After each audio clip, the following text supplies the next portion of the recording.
Hi guys, welcome to C S Atulyan classes. देखो, हम लोगों ने कंपनी लॉ के फॉर्म्स स्टार्ट किए थे लास्ट क्लास में। कौन कौन से फॉर्म्स हम लोग डिस्कस कर चुके थे ऑलरेडी। सबसे पहला फॉर्म जो हम लोगों ने डिस्कस किया था, it was run form. Run की फुल फॉर्म क्या थी? Reserve unique name. किस लिए यूज होता था? नेम अप्रूवल के लिए, कि जब भी आप अपनी कंपनी का नाम चेंज करते हो तो नया नाम पहले आपको आरओसी से अप्रूव कराना पड़ेगा कि ये नाम रखें या ना रखें, राइट। उसके बाद हम लोगों ने सेकेंड फॉर्म डिस्कस किया था, INC 22। वो किस लिए होता था? जब भी आप कंपनी के रजिस्टर्ड ऑफिस के एड्रेस में जरा सा भी चेंज करोगे तो आरओसी को बताना ज़रूरी है, राइट। कितने दिन के अंदर? विद इन 30 डेज के अंदर। फिर हम लोगों ने डिस्कस किया था, उसके बाद हम लोगों ने डिस्कस किया था फॉर्म नंबर DIR 12। वो किस लिए जाता था? जब भी आप अपनी कंपनी में किसी को भी डायरेक्टर या KMP की पोस्ट पे अपॉइंट करोगे या रिमूव करोगे तो उन सब केसेस में आपको DIR 12 फाइल करना ज़रूरी था, राइट। और उसके बाद देखो कौन कौन से फॉर्म हम लोगों ने और डिस्कस किए थे, दिखा देता हूँ मैं। देखो, रन भी हो गया, INC 22 भी हो गया, DIR 12 भी हो गया, राइट। उसके बाद हम लोगों ने डिस्कस किया था, देखो, पास थ्री किस लिए होता था? ये पास थ्री किस लिए होता था? रिटर्न ऑफ अलॉटमेंट के लिए, कि जब भी आप शेयर अलॉट करोगे तो डिटेल्स ऑफ अलॉटीज देनी है आपको आरओसी में। किस फॉर्म में देनी है? पास 3 में। फिर हम लोगों ने डिस्कस किया था पास 4। ये पास 4 किस लिए होता था? प्राइवेट प्लेसमेंट के लिए, राइट। अगर आप पब्लिक इशू ना निकाल के प्राइवेटली शेयर अलॉट करना चाहते हो तो उसके लिए आपको कौन सा फॉर्म फाइल करना है? पास 4, राइट। नेक्स्ट हम लोगों ने डिस्कस किया था CHG 1, 4 एंड 9। CHG 1 किस लिए होता था भाई? Creation oblique modification of charge के लिए, कि जब भी आप लोन लोगे या उसके टर्म्स एंड कंडीशन में कुछ भी मॉडिफिकेशन करोगे तो CHG 1 फाइल करना ज़रूरी होता था। उसके बाद हम लोगों ने डिस्कस किया था CHG 4 किस लिए होता था? जब भी आप लोन का फुल रीपेमेंट कर दोगे, जब भी आप लोन का फुल रीपेमेंट करोगे तो उस केस में आपको CHG 4 फाइल करना होता था आरओसी को, राइट। तो CHG 4 में आप बताते क्या हैं आरओसी को कि भाई जो लोन हमने ले रखा था उसका फुल रीपेमेंट हो गया। तो CHG 4 किस लिए यूज हो रहा है? सेटिस्फैक्शन ऑफ चार्ज के लिए, राइट। ठीक है जी। तो उसके बाद हम लोगों ने कौन सा फॉर्म डिस्कस किया था? देखो, CHG 9 किस लिए होता था? CHG 9 जब भी आप लोन रेज करते हो डिबेंचर्स के थ्रू, राइट। डिबेंचर इशू करके आपने लोन रेज किया तो कौन से वाला फॉर्म फाइल करेंगे आप? CHG 9। तो इन शॉर्ट, लोन लेना है तो या तो CHG 1 या 9। डिबेंचर्स के थ्रू लोन लेना है तो CHG 9, अदरवाइज CHG 1। और इन दोनों ही केसेस में जब लोन का फुल रीपेमेंट हो जाए तो कौन से वाला फॉर्म फाइल करना है आपको? CHG 4। डन। तो चलो जी, इसके आगे आज कुछ और एक्स्ट्रा फॉर्म्स हम लोगों को डिस्कस करने थे। लो जी, नेक्स्ट फॉर्म हम लोग डिस्कस कर रहे हैं अब, MGT 14। With in 30 days under section 117, right. तो सेक्शन 117 क्या बोलता है? देखो, वो ये बोलता है जब भी आप अपनी कंपनी में रेजोल्यूशन पास करेंगे या फिर एग्रीमेंट करेंगे, कौन से वाले एग्रीमेंट्स करेंगे? लाइक MD से रिलेटेड, मैनेजिंग डायरेक्टर से रिलेटेड, और अदर एग्रीमेंट्स भी हैं। सेक्शन 117 में काफ़ी चीज़ें स्पेसिफाइड हैं, तो शॉर्ट में बता रहा हूँ मैं आपको। तो अगर आप MD के अपॉइंटमेंट से रिलेटेड एग्रीमेंट करेंगे तो MGT 14 फाइल करना ज़रूरी है आरओसी को। कितने दिन के अंदर? विद इन 30 डेज के अंदर। सेक्शन कौन बोलता है? 117। डन। और अगर आप रेजोल्यूशन पास करेंगे तो भी MGT 14 फाइल करना ज़रूरी है। अब रेजोल्यूशन में कौन से वाले रेजोल्यूशन पास करेंगे आप? या तो स्पार्शल रेजोल्यूशन या यूनानिमस रेजोल्यूशन। अब क्वेश्चन ये राइज होता है कि ये स्पार्शल रेजोल्यूशन क्या होता है या यूनानिमस रेजोल्यूशन क्या होता है। इसका मतलब हमें ये डिस्कस करना पड़ेगा। तो मैं बता देता हूँ इसके बारे में थोड़ा सा आपको। देखो, ऐसा है, कंपनी के केस में मीटिंग्स होती हैं। हर छोटे से छोटे काम के लिए मीटिंग्स करना ज़रूरी होता है। और ये मीटिंग्स ना दो तरह की होती हैं। एक तो होती हैं बोर्ड मीटिंग्स, एक होती हैं general meetings. Board meetings and general meetings. जो बोर्ड मीटिंग्स हैं ये किसकी होती हैं? देखो, बोर्ड ऑफ डायरेक्टर्स की, राइट। और जो जनरल मीटिंग्स हैं ये किसकी होती हैं? मेंबर्स की। Members means share holders. Done. तो कंपनीज एक्ट ने क्या किया? देखो, दोनों की पावर्स को बाइफरकेट कर दिया। कुछ पावर्स बोर्ड ऑफ डायरेक्टर्स के लिए रिजर्व कर दी और कुछ पावर शेयर होल्डर्स के लिए रिजर्व कर दी। और एक दूसरे की पावर पे एनक्रोचमेंट अलाउड नहीं है। इट मीन्स एक दूसरे की पावर को छीन नहीं सकता। तो in short, board of directors को जब भी अपनी पावर यूज करनी है तो वो क्या करेंगे? बोर्ड मीटिंग करेंगे, उस पर रेजोल्यूशन पास करेंगे। और मेंबर्स लोगों को जब भी अपनी पावर यूज करनी है तो मेंबर्स लोग क्या करेंगे? जनरल मीटिंग बुलाएंगे और उस पर अपनी पावर यूज करेंगे। तो जो बोर्ड मीटिंग पे आप रेजोल्यूशन पास करते हो ना, वहां रेजोल्यूशन पास होता है दो तरह से। एक तो होता है resolution bye unanimous vote, resolution bye unanimous vote. और दूसरा होता है भाई resolution bye simple majority, resolution bye simple majority. तो रेजोल्यूशन बाय यूनानिमस वोट का क्या मतलब हुआ? 100% वोटिंग, 100% वोट। तो इन शॉर्ट वो ये कहना चाह रहा है कि कंपनीज एक्ट में ना भाई दो सेक्शन ऐसे हैं, दो प्रोविजंस ऐसे हैं जो ये बोलते हैं कि बोर्ड मीटिंग पे आपको यूनानिमस रेजोल्यूशन पास करना जरूरी है। सिर्फ दो ही केसेस हैं वो जहां बोर्ड मीटिंग पे यूनानिमस रेजोल्यूशन पास करना जरूरी है। वो कौन से दो केसेस हैं? लाइक नंबर वन बोलता है, देखो, inter corporate loans and investments,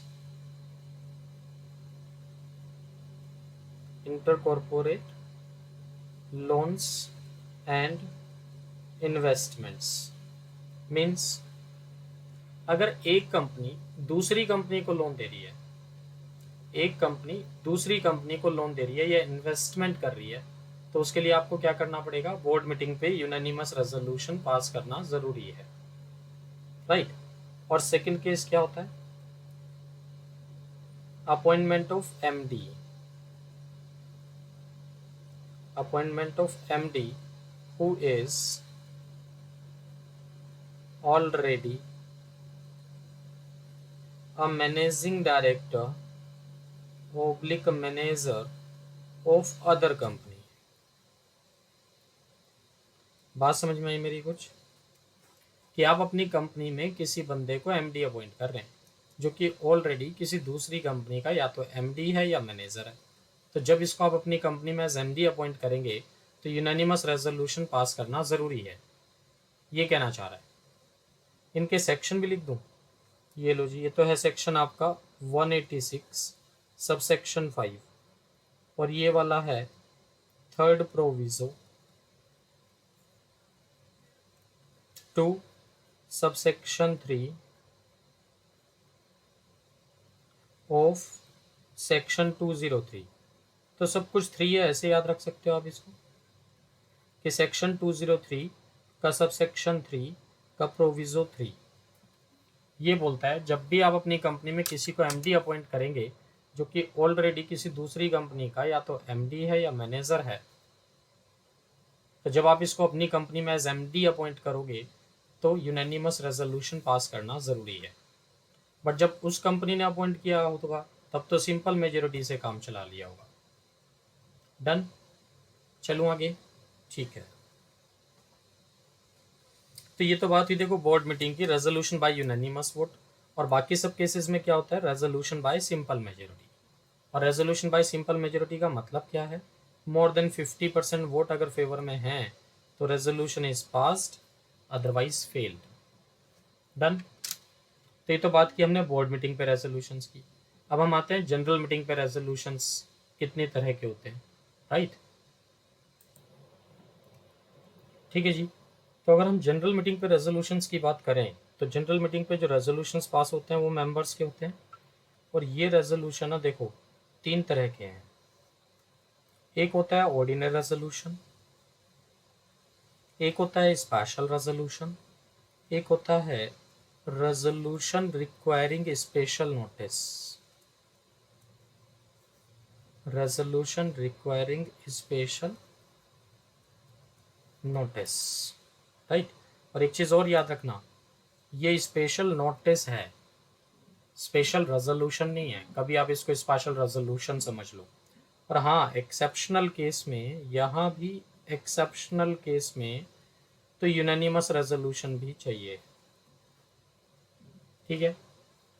तो वो एक्सेप्शनल केस क्या होता है यहाँ, कि अगर आप 2 या 2 से ज़्यादा डायरेक्टर को एक रेजोल्यूशन से अपॉइंट करना चाहते हो तो आपको पहले एक ऐसा रेजोल्यूशन पास करना पड़ेगा यूनानिमसली कि हम इन फ्यूचर 2 या 2 से ज़्यादा डायरेक्टर को एक रेजोल्यूशन से अपॉइंट कर सकते हैं, राइट। तो पहले ऐसा एक यूनानिमस रेजोल्यूशन पास करो कि 2 या 2 से ज़्यादा डायरेक्टर को एक रेजोल्यूशन से अपॉइंट कर सकते हैं, उसके बाद कर सकते हो आप, उससे पहले नहीं कर सकते, राइट। चलो, तो एक एक्सेप्शनल केस ऐसा है जहां यूनानिमस रेजोल्यूशन चाहिए। 5 केसेस ऐसे होते हैं जहां क्या चाहिए आपको, रेजोल्यूशन रिक्वायरिंग स्पेशल नोटिस चाहिए। और भाई अराउंड 30 केसेस ऐसे बन जाते हैं जहां क्या चाहिए आपको, स्पेशल रेजोल्यूशन चाहिए। And in rest of the cases आपको क्या चाहिए, ऑर्डिनरी रेजोल्यूशन चाहिए। और सेक्शन हम लोग क्या अप्लाई करते हैं, देखो ऑर्डिनरी के रेजोल्यूशन के लिए सेक्शन है 114 सबसेक्शन 1, स्पेशल रेजोल्यूशन के लिए सेक्शन है 114 subsection 2 and resolution requiring special notice के लिए है सेक्शन 115। समझ गए बात। तो हम लोग पढ़ क्या रहे थे कि किन किन केसेस में MGT 14 फाइल करना ज़रूरी है। ये MGT 14 वाला जो फॉर्म है मोस्ट मोस्ट मोस्ट इंपॉर्टेंट है, याद रखना है, इसको भूलना ही नहीं है, राइट। तो सेक्शन 117 क्या बोलता था, जब भी आप क्या करो, या तो रेजोल्यूशन पास करो या एग्रीमेंट्स, तो दोनों ही केसेस में MGT 14 फाइल करना था। तो रेजोल्यूशन भी कौन से वाला रेजोल्यूशन पास करना है, या तो स्पेशल या यूनानिमस। तो इन दोनों केसेस में आपको MGT 14 फाइल करना ज़रूरी है। तो भाई जैसे अभी हम लोगों ने पढ़ा बोर्ड मीटिंग पे, 2 केसेस तो ऐसे हैं जहाँ क्या चाहिए, यूनानिमस वोट या यूनानिमस रेजोल्यूशन, है ना। तो 2 केसेस तो ये हो गए यूनानिमस रेजोल्यूशन के। एक केस जनरल मीटिंग पे हो गया यूनानिमस रेजोल्यूशन का, और अराउंड 30-35 केसेस स्पेशल रेजोल्यूशन के हो जाते हैं। तो इन सभी केसेस में आपको MGT 14 फाइल करना ज़रूरी है, राइट। तो इन शॉर्ट कंपनी का नाम बदलो, एड्रेस बदलो, ऑब्जेक्ट बदलो, लायबिलिटी बदलो, इन चारों ही केसेस में क्या करना पड़ेगा, आपको स्पेशल रेजोल्यूशन पास करना पड़ेगा। और स्पेशल रेजोल्यूशन पास करोगे तो form number MGT 14 with in 30 days under section 117 file करना जरूरी है। डन। तो ये हम लोगों ने बात डिस्कस की किसकी, देखो MGT 14 की बात की है हमने, ठीक है जी। नेक्स्ट फॉर्म पे चलें अब हम लोग। लो जी, नेक्स्ट फॉर्म की बात करते हैं। नेक्स्ट फॉर्म है AOC 4। AOC 4, AOC का full form accounts of companies. तो देखो कंपनीज भी हर साल अपने अकाउंट्स बनाती है, ट्रेडिंग P&L बैलेंस शीट बनाती है, उसकी एक कॉपी ROC को फाइल करना जरूरी है। कितने दिन के अंदर, within 30 days. Within 30 days of what, within 30 days of या तो AGM या एडजर्न्ड AGM या AGM out to have been held, out to have been held, मतलब जिस डेट को AGM हो जानी चाहिए थी वहां से 30 दिन काउंट करते हैं, राइट। तो जैसे मान लेता हूँ फॉर एग्जांपल कि हमारी AGM ना इस साल, देखो डेट ऑफ AGM भी ना हमें कैलकुलेट करनी पड़ती है subject to the conditions of section 96। तो सेक्शन 96 में कुछ कंडीशंस दी हुई है, उसके अकॉर्डिंगली हम लोग क्या करते हैं, डेट कैलकुलेट करते हैं AGM की। तो मैं मान के चल रहा हूँ 96 के अकॉर्डिंग डेट ऑफ एजीएम क्या निकल के आती है इस साल, मान लेते जी 31 जुलाई 2022 निकल के आती है।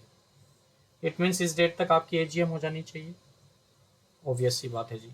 तो मान लो आपने 20 जुलाई को एजीएम बुलाई थी और एजीएम हो भी गई, 20 जुलाई को बुलाई थी एजीएम और हो भी गई, तो ठीक है 30 दिन कहाँ से काउंट कर लो, 20 जुलाई से ही काउंट कर लो। अब सपोज करो आपने एजीएम बुलाई थी 20 जुलाई को, बट 20 जुलाई को जो एजीएम बुलाई थी ये एडजर्न हो गई, और एडजर्न होने के बाद कब हुई अब ये 27 जुलाई 22 को, तो इट मीन्स 30 डेज अब कहाँ से काउंट करूं मैं, 27 जुलाई 22 से। डन। और एक और चीज़, ये तो एजीएम वाला केस हो गया जो मैंने बताया आपको, है ना, या तो 20 जुलाई से 30 दिन काउंट कर लो, या फिर एडजर्न एजीएम मीन्स 27 जुलाई से 30 दिन काउंट कर लो। और थर्ड केस क्या है कि 30 दिन कहाँ से काउंट करो, जिस डेट को एजीएम हो जानी चाहिए थी, राइट। तो जैसे अभी हम लोगों ने डेट कैलकुलेट किए रहा 31 जुलाई, तो मीन्स 31 जुलाई से ही 30 डेज काउंट कर लो और ये AOC4 फाइल कर दो। मीन्स सपोज कर लो आज 31 जुलाई है, आज एजीएम हो जानी चाहिए थी बट अभी तक नहीं हुई, तो 8 से 30 दिन काउंट करो और AOC4 फाइल कर दो, राइट। तो कंपनीज एक्ट ये कह रहा है कि भाई एजीएम नहीं हुई है ना होने दो, कोई बात नहीं, बट अकाउंट्स तो फाइल करो, अदरवाइज तो आपके ऊपर डबल डबल पेनल्टी लग जाएगी, एक तो एजीएम ना करने की और दूसरा अकाउंट्स ना फाइल करने की। तो कम से कम अकाउंट्स तो टाइमली फाइल कर दो, अकाउंट्स फाइल करने की पेनल्टी तो बच जाएगी आपकी, राइट। तो means within 30 days of what, within 30 days of या तो एजीएम या एडजर्न एजीएम या AGM out to have been held. Done. चलो ये फॉर्म था AOC4, जो कि हम लोग कितने दिन के अंदर फाइल करते हैं, विद इन 30 डेज। और कौन बोलता था ये बात, सेक्शन 137 किसका, कंपनीज एक्ट 2013 का। ठीक है जी, चलें आगे। लो नेक्स्ट में आते हैं हम MGD 14 में।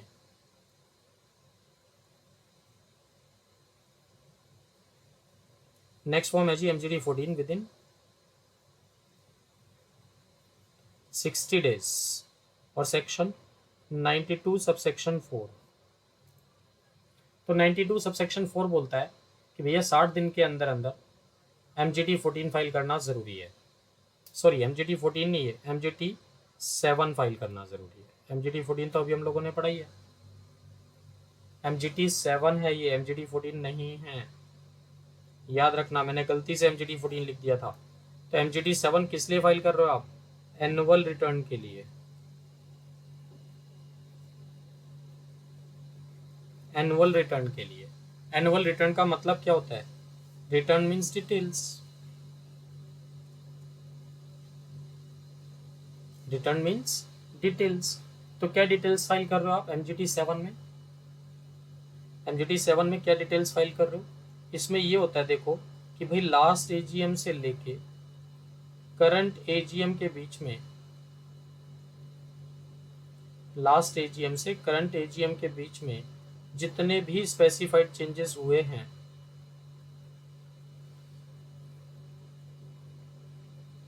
जितने भी स्पेसिफाइड चेंजेस हुए हैं वो सब बता दो आप। और देखो सारे चेंजेस नहीं बताने होते, जो चेंजेस बताने होते हैं वो MGD 7 आपसे अपने आप पूछ लेगा, आपको कुछ नहीं करना है। तो आपको तो क्या करना है, एमसी की साइट पे जाओ, MGD 7 डाउनलोड करो, उसको फिलअप करो, वो अपने आप पूछ लेगा उसको क्या क्या चेंजेस चाहिए।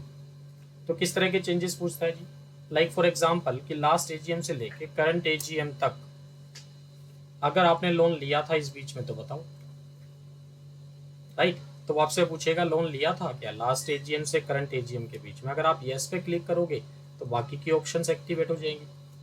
तो आपको बताना पड़ेगा कि लोन किससे लिया था, कब लिया था, कितने का, बदले में जो सिक्योरिटी दी है वो कहाँ सिचुएटेड है, ये सब बातें बताओगे आप,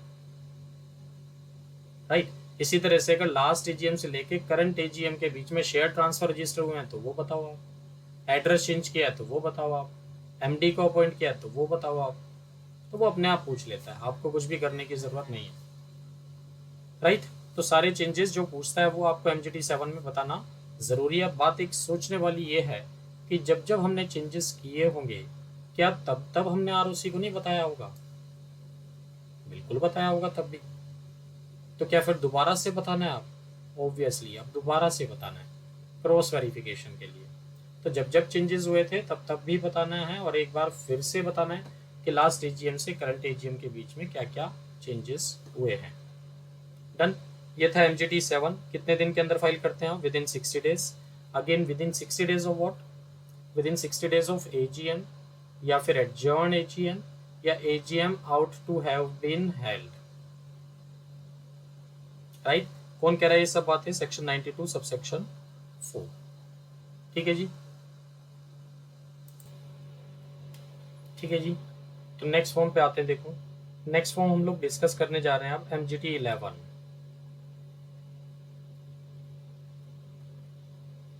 MGT 11 किस लिए फॉर्म यूज होता है?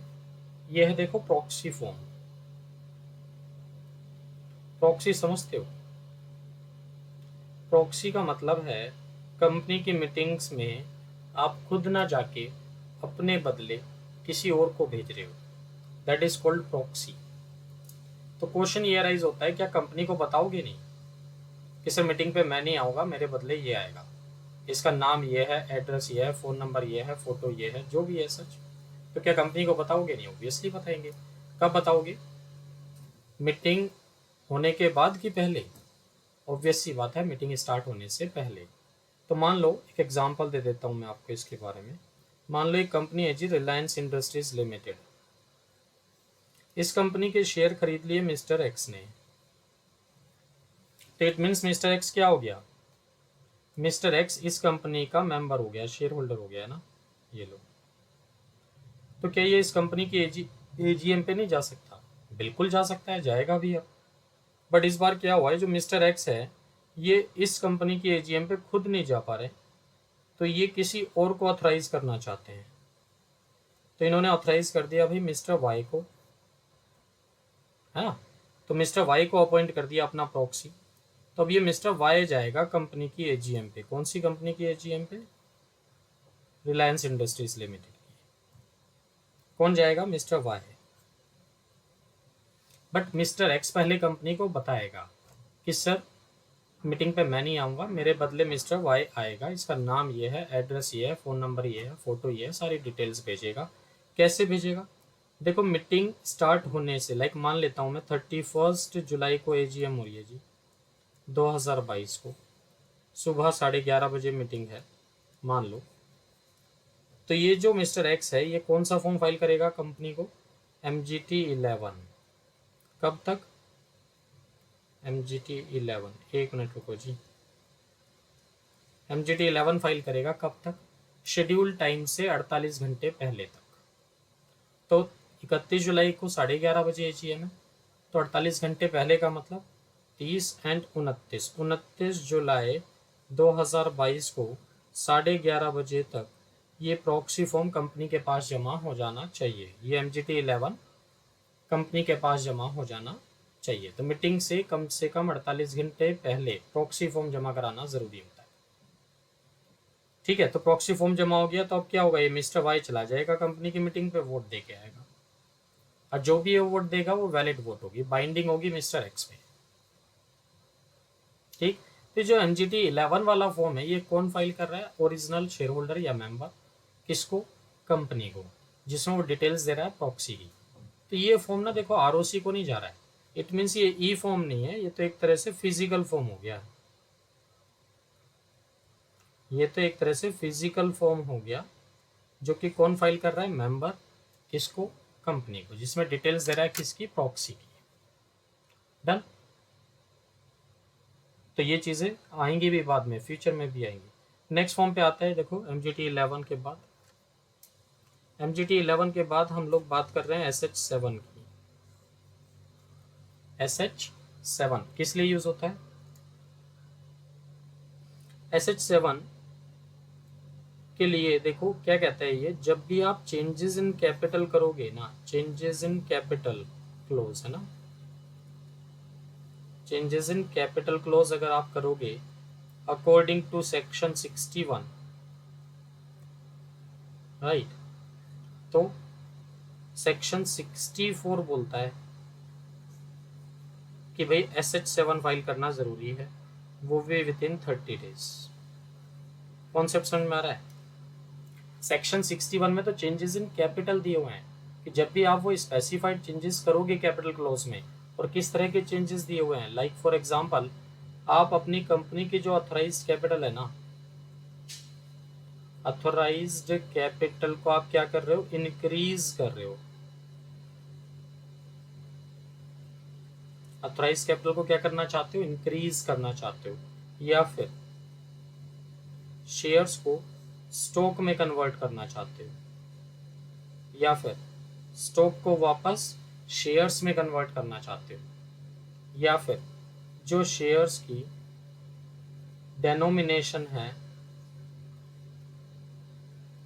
शेयर्स की जो डेनोमिनेशन है उसको चेंज करना चाहते हो। स्पेलिंग मिस्टेक हो गई, इसे कर देता हूँ। शेयर्स की जो डेनोमिनेशन है उसको चेंज करना चाहते हो, मतलब उस डेनोमिनेशन को या तो इंक्रीज करना चाहते हो या डिक्रीज करना चाहते हो। इस तरह का कुछ भी अगर आप चेंज कर रहे हो ना, तो उसके लिए आपको क्या करना है, सेक्शन 61 का प्रोसेस फुलफिल करना है। और सेक्शन 64 तो ये कहता है आपको तो SH7 भी फाइल करना पड़ेगा आपको उसी में, राइट। जैसे सबसे पहला पॉइंट मैंने लिया, ऑथराइज कैपिटल को इंक्रीज कराना है। मान लो आपकी कंपनी की ऑथराइज कैपिटल पहले कितनी चल रही थी, आपकी कंपनी की ऑथराइज कैपिटल पहले 50 लाख चल रही थी, और आप आज की डेट में ऑलरेडी 50 लाख के शेयर इशू कर चुके हो। आप और शेयर इशू करना चाहते हो, है? आप और शेयर इशू करना चाहते हो, तो उसके लिए आपको क्या करना पड़ेगा, पहले ऑथराइज कैपिटल को इंक्रीज कराना पड़ेगा, है ना। ऑथराइज कैपिटल को क्या करना पड़ेगा, इंक्रीज कराना पड़ेगा। और इंक्रीज कराने के लिए कौन सा फॉर्म फाइल करेंगे आप, SH7। तो ROC के पास जाना, SH7 फाइल करना और उसको बोल देना कि सर आज से कैपिटल हमारी आप क्या करो, 50 लाख से बढ़ा के 70 लाख कर दो, 70 लाख कर दो, सो दैट कि हम 20 लाख रुपए के फ्रेश इशू और निकाल सकें, राइट। अब क्वेश्चन ये भी अराइज होता है कि भाई जब भी आप कंपनी को रजिस्टर कराते हो तो रजिस्टर्ड कैपिटल के बेस पे आपको फीस देनी पड़ती है, तो आपको दोबारा से फीस देनी पड़ेगी, रजिस्ट्रेशन फीस बिल्कुल देनी पड़ेगी। अभी तक जो आपने रजिस्ट्रेशन फीस दी है वो कितने पे दी है, 50 लैक्स पे, बट देनी कितने थी, 70 लैक्स पे, क्योंकि इसको कैपिटल को बढ़ा के आपने 70 लाख कर दिया। तो इट मीन्स SH7 के साथ आपको रजिस्ट्रेशन फीस भी देनी पड़ेगी। फाइलिंग फीस तो अलग बात है, मैं कह रहा हूँ रजिस्ट्रेशन फीस भी देनी पड़ेगी ऑन 20 लाख एक्स्ट्रा। 20 लाख रुपए पे अलग से क्या दे दो, रजिस्ट्रेशन फीस। और उसके बाद से आपकी कंपनी की रजिस्टर्ड कैपिटल कितनी मानी जाएगी, 70 लाख।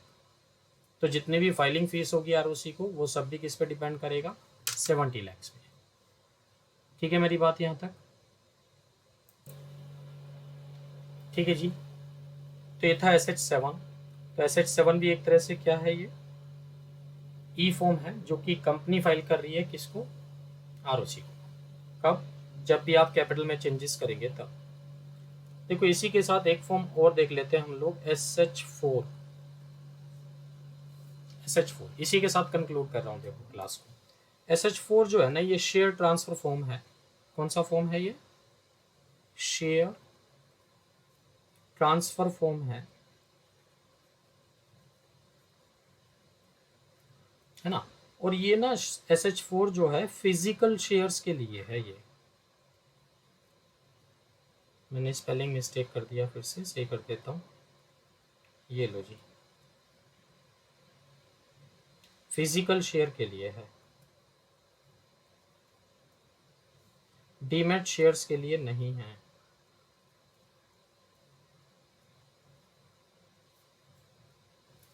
डीमैट शेयर्स के लिए नहीं है, राइट। तो ये SH4 भी देखो एक तरह से ऑनलाइन या ई फॉर्म नहीं है। ये फॉर्म भी फिजिकल फॉर्म है, फिजिकल शेयर्स के लिए यूज हो रहा है। लाइक प्राइवेट कंपनी है, क्लोजली हेल्ड का शेयर्स है उसके पास, मतलब प्राइवेट कंपनी है, क्लोजली हेल्ड कंपनी है, तो उस क्लोजली हेल्ड कंपनी के जो शेयर्स होंगे वो तो फिजिकल फॉर्म में ही होंगे ना, आपके पास डीमैट फॉर्म में तो होंगे नहीं। मान लो फॉर एग्जांपल एक कंपनी है XYZ प्राइवेट लिमिटेड। इस कंपनी के शेयर्स हैं भाई किसके पास, रमेश के पास। ये रमेश अपने शेयर्स ट्रांसफर करना चाहता है किसको, सुरेश को। फिजिकल शेयर्स हैं, ऑनलाइन शेयर्स नहीं है ये वाले। तो रमेश अपने शेयर्स ट्रांसफर करना चाहता है किसको, सुरेश को। जब फिजिकल शेयर्स है तो उसके लिए क्या करना पड़ेगा, ये जो रमेश है ना फॉर्म नंबर SH4 निकाल लेगा, प्रिंट आउट निकाल लेगा इसका, या खरीद के लेके आएगा, राइट। और इस SH4 में अपनी खुद की डिटेल्स देगा, सेल्फ डिटेल्स। डिटेल्स में भी क्या है, इसको तो सिर्फ सिग्नेचर करना है, देखो बाकी सारी डिटेल्स तो कंपनी के पास है। ये तो एग्जिस्टिंग मेंबर है ना कंपनी का, तो सेल्फ डिटेल्स का मतलब यहाँ सिग्नेचर लिखे तो बेटर है, बाकी डिटेल्स तो कंपनी के पास है। तो वो क्या करेगा, इस SH4 पे सिग्नेचर करेगा, नंबर ऑफ शेयर बताएगा, कितने शेयर ट्रांसफर कर रहे हैं, number of shares to be transferred. उन शेयर्स की डिटेल्स देगा, ये कौन से शेयर ट्रांसफर करना चाह रहा है, ये भी बताएगा, कंसीडरेशन मनी कितना ले रहा है ये सुरेश से, ये सारी चीज़ें बताएगा। और इस SH4 के साथ शेयर सर्टिफिकेट अटैच करेगा और किसको भेज देगा, सुरेश को। और सुरेश से साथ के साथ पैसे ले लेगा, अभी के अभी कंसीडरेशन मनी। क्या सुरेश अभी दे देगा इसको कंसीडरेशन मनी, क्यों नहीं देगा। सुरेश ये कह रहा है कि देखो जो शेयर सर्टिफिकेट है इसमें तो नाम अभी भी किसका चल रहा है, रमेश का। ये बात तो सही है, नाम तो रमेश का ही चल रहा है, तो पैसे कैसे दे दूं, अभी तो मेरे नाम से रजिस्टर्ड ही नहीं हुए शेयर्स। तो फिर रमेश ये कह रहा है कि भैया देखो शेयर सर्टिफिकेट के साथ हमने आपको SH4 भी तो दे दिया और सिग्नेचर भी कर दिया हमने, उस पर सारी डिटेल्स भी दे दी। तो इसका मतलब ये जो SH4 है एक तरह से ये सेल लेटर की तरह से काम कर रहा है, ठीक है। तो अब उसमें हमने SH4 में लिख के दिया ना कि अपनी फुल कंसेंट से मैं इतने शेयर आपको ट्रांसफर कर रहा हूँ for a consideration of sum of this, जो भी है सच। तो ये एक तरह से सेल लेटर की तरह से काम कर रहा है। तो सुरेश समझ गया बात को, भाई बात तो ठीक है। तो सुरेश क्या करेगा, इसको पैसे दे देगा अभी, और ये form number SH4 plus share certificate, ये दोनों किसके पास चले गए, अब सुरेश के पास। अब सुरेश क्या करेगा, इसी SH4 में अपनी खुद की डिटेल्स देगा, एक ही फॉर्म में दोनों की डिटेल्स हैं, मतलब ट्रांसफरर की भी ट्रांसफरी की भी। तो इसी SH4 में खुद की डिटेल्स देगा, नाम, एड्रेस, फ़ोन नंबर, जो भी कुछ है। सिग्नेचर करेगा इस फॉर्म को, SH4 को, और सिग्नेचर करने के बाद ये दोनों चीज़ें किसको भेजेगा, कंपनी को। कौन सी दोनों चीज़ें, SH4B प्लस शेयर सर्टिफिकेट। अब कंपनी क्या करेगी, company will cancel old share certificate and reissue new share certificate. Company क्या करेगी, पुराना सर्टिफिकेट कैंसिल करेगी और नया सर्टिफिकेट इशू कर देगी, किसके नाम से, इन फेवर ऑफ सुरेश। तो सुरेश के नाम से नया शेयर सर्टिफिकेट इशू कर देगी, और जिस डेट को कंपनी नया शेयर सर्टिफिकेट इशू कर देगी उस डेट के बाद से ही ये जो सुरेश है ये रजिस्टर्ड मेंबर माना जाएगा कंपनी का। तो ये प्रोसेस बताया मैंने आपको एक तरह से फॉर्म नंबर SH4 का। तो SH4 किस लिए यूज हो रहा है, शेयर ट्रांसफर फॉर्म के लिए, ठीक है। यहां तक बात डन, ठीक है जी। तो इसी के साथ आज वाली क्लास कंक्लूड करते हैं हम लोग।